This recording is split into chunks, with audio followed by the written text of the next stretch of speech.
Good morning, good afternoon, or good evening, ChurchOne. This is getting harder. It's getting harder for me, and I'm guessing it's getting even harder for you. To not be with, to not see you, to do this preaching in our new home as opposed to with your beautiful faces. But here we are. And I, like you, am trying to look for silver linings these days for where possibly resiliency is being built up in me. Many things of which we won't know right until we're out of this period and can look back and say, look at what was built and develop what roots were created in our lives and in our church as we gather again in the future. We look forward to that day already. And I know many of you, like me, are just continuing to look forward to being together again. Some of the silver linings for me and kind of things that are happening is I just celebrated my 4th birthday with my sisters. The 4th sister birthday started way back in March. And at that time, I said to my sisters, let's gather on Zoom. Each one of them said, what is Zoom? How do I do it? Do I have to pay? Do I download an app? And, that first Zoom birthday in March, where among the Blakesley sisters, where my sisters were like, can you hear me? Do you see me? And here we are now. We're all Zoom experts. Each one of us says, I'll set up the meeting this month, etc. In addition, I've also spent a lot more time in the kitchen another silver lining, in the kitchen over the last few months. The month of April, I would say I became quite a vegetarian cook that month that Quinn was home. I've also been trying to perfect my margarita. I'm trying to actually copy a recipe from Clavel, and this is what I do when I try to perfect a recipe. If you came to my home and if you like margaritas and I make you one, I stand over you while you have your first sip, and I wait. And I look for your face after you have a sip. And if your face says, oh, that was all right, that was good, then I say, what was wrong? What's missing? Salt, sweet? What's off in it? But if your face says, oh, that was great, that was perfection, I go, yes! Because I got it right. Because I'm trying to get it right. And there's something happening in our nation right now where we're trying to get something right. But in our efforts to try to get something right, the bride of Christ is being torn apart. His church is being torn apart. Hatred and cancel culture are pitting neighbor against neighbor, children against parents, and brothers and sisters in the church of Christ. Do we believe the church is a place or is not a place for political discussions and discussions of social justice, and places where Christians can together wrestle with how do we respond? I dare say we have a responsibility, especially to the young people in our church who are faced with these conversations everywhere they turn. Are we equipping these young people with the knowledge and the understanding of the way of God in all things? Today's Psalm 105, offers golden nuggets of truth for these times. Together we will read Psalm 105, 5-8 from the New International Version. Remember the wonders he has done, his miracles and the judgments he pronounced. You, his servants, the descendants of Abraham, his chosen ones, the children of Jacob. He is the Lord our God. His judgments are in all the earth. He remembers his covenant forever, the promise he made for a thousand generations. Church, our passage, our psalm today, instructs us in the ways of God. It instructs us as to what our behavior should be toward and with God and for him. As Mike Donahue and Will Cox unpackaged for us over the last 2 weeks, God is a God who knows our flesh. He knows our fragility, and he steps into that with us. He doesn't require our strength. As Mike so beautifully said, we can admit to God and others, I don't have it. I have nothing. I'm very little. I'm scared. And he comes into and helps us to properly place our anxiety. Things like place all your cares on him, for he cares for us and can handle it. Will Cox talked about remembering the power of gratitude from the very psalm we're looking at today, 105. Choosing to start our days, months, and in a sense long seasons. He talked about his 18-month season of needing to remember God in the midst of difficult circumstance. So today we look at Psalm 105. And we could spend a lot more than 2 weeks on this psalm because it traces the covenant of God for the nation of Israel. All 45, 46 verses are a summation of the high points of how God, from the beginning of time, led the nation of Israel with protection, with promise, and with provision. He will keep those promises. It connects the promises of God to the nation of Israel, to creation. Look for those metaphors and analogies as you read Psalm 105. It's beautiful. N.T. Wright has this to say about the telling and retelling of the nation of Israel, telling their story in places like Psalm 105 and during Passover. The widespread and diverse Jewish practice of retelling this single ancient biblical story, it's an important piece of historical context for the Old Testament and the New Testament, and it is told throughout all of Scripture from different perspectives. If I would have one word to put over Psalm 105 today, it would be remember. Remember. So there's a chiastic structure in this psalm. So you have verse 5 where he says to remember his judgments that are pronounced, and verse 7 where it says his judgments are all over the earth. 5 starts with remember, 8 starts with remember, and then in verse 6 we're stuck in the middle of there. So his servant, us, the descendants of God, are stuck between the judgments he's pronounced across the land and the judgments that are all over the earth. It's clearly telling the children of God that we will have a responsibility to be that judgment and justice of God in the earth and throughout the world. The word for judgment is mishpah. Mishpah is the judgment and justice of God. We, Micah 6:8, that we sing all the time here, declares to us that we will be that judgment and justice of God to the earth and to the world. We will act justly, we will love mercy, and we will walk humbly with God. We are to carry out God's divine mishpah, his divine justice. So there's 3 words, just give me a couple minutes, and I want to sort of help you understand what is different with God's justice and judgment from his righteousness, from being kind. Often those 3 things in rabbinical studies are all mentioned together, but with very distinct understanding and orderliness. Righteousness. God bestows on us favor as his creatures out of his grace. He bestows the righteousness of God on us, not based on our merit. It's not something we can acquire, but it's something he has given us that allows us to have behaviors that conform with his will. That in rabbinical terms, he gives us behaviors that can conform with covenant requirements. He gives us righteousness that bring about the possibility that I could walk in the ways of God. Righteousness, kindness, and charity. Remember, righteousness, judgment, and kindness often found together in Scripture. Being kind to one another, the kindness of God we extend to neighbors. Then comes mishpah, which we're talking about here, as I've mentioned in Psalm 105, verse 5-7. We're in the middle there. The judgment and justice of God. It denotes an act of deciding on a person or a thing in accordance with what is right. It may demand mercy. So we're looking at something and it might go, is the response merciful? Is the response strictness? Is it revengeful? And you look at the judgment of God and the justice of God throughout the Old and New Testament, and you can see all of those responses to differing circumstances. The basic root meaning of the root of mishpah is judgment that restores things to their right order. Restores things to the right order and in times their right owner. It can be declarative. It can be protesting. Rabbinical commentators express that mishpat entails having to assess a set of information and making a judgment. It's an act of careful reflection on what is necessary on how others should be treated or decisions should be made in relation to things happening around us. Something is not right and needs to be put back in order. Mishpah, justice and judgment. His mishpah is pronounced. His mishpah is all over the earth.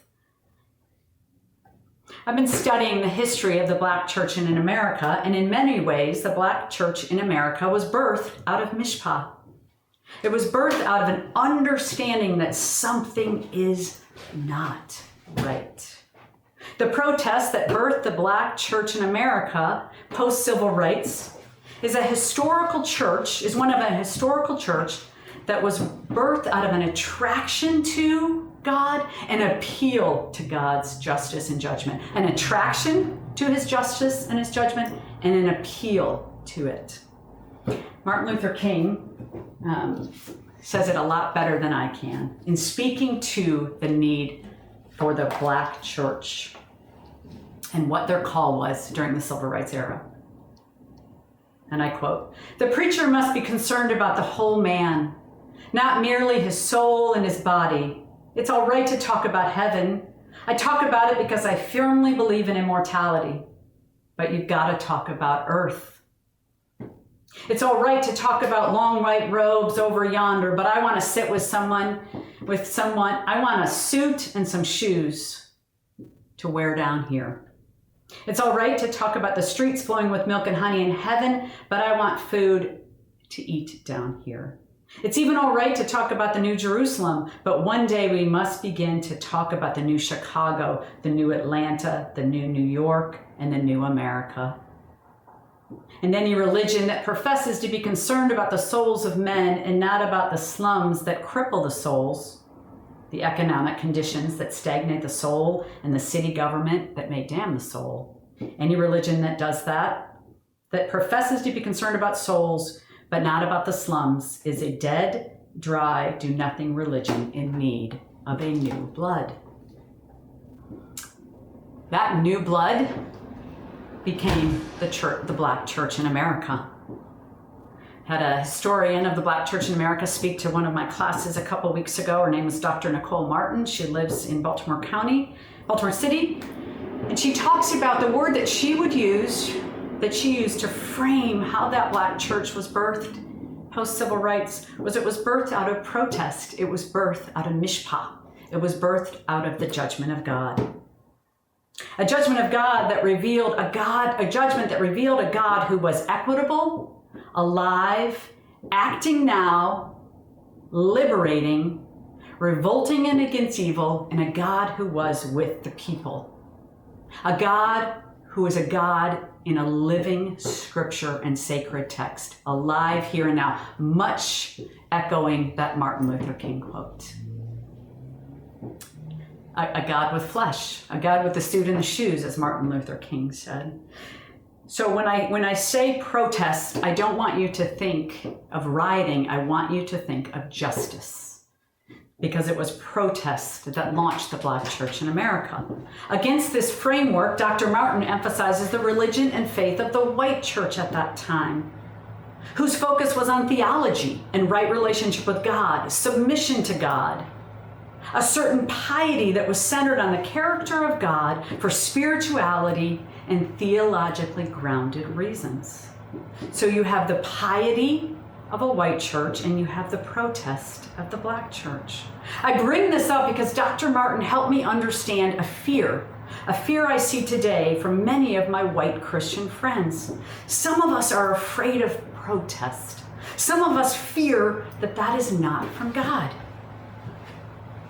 Brothers and sisters, as Dr. Martin so eloquently and powerfully helped me understand this a few weeks ago, the right church for ChurchOne is a church to be pious and protesting, a church to stand on the rich, powerful, orthodox heritage that we stand on as we take the text and we seek to understand it as teachers and communicate it to you.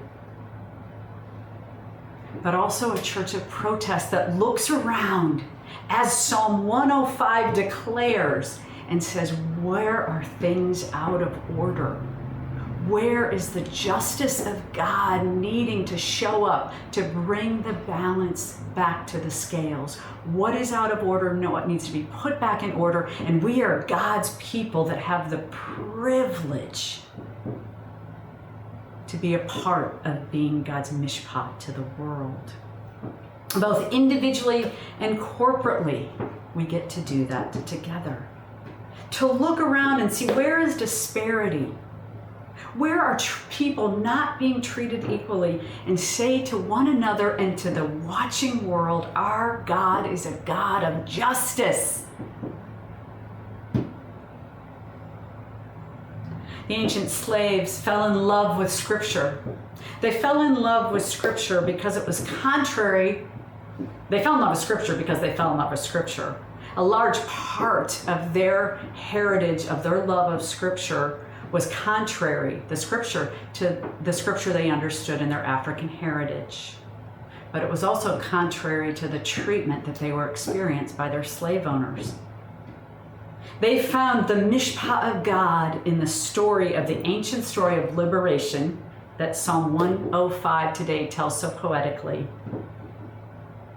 And they connected with the God of the Scriptures of liberation and the God of truth. I'm going to read a quote from somebody who has studied the ancient slave religion. Ancient slaves and their descendants discerned something in the Bible that was neither at the center of their ancestral cultures, that was evidence in their hostile American homes. They found a warrant for justice in this world. They found woven in the text of the Bible a crimson thread of divine justice, antithetical to the injustices they had come and known all too well. A crimson thread of divine justice. ChurchOne, we have the opportunity to become a crimson thread of divine justice to a watching world.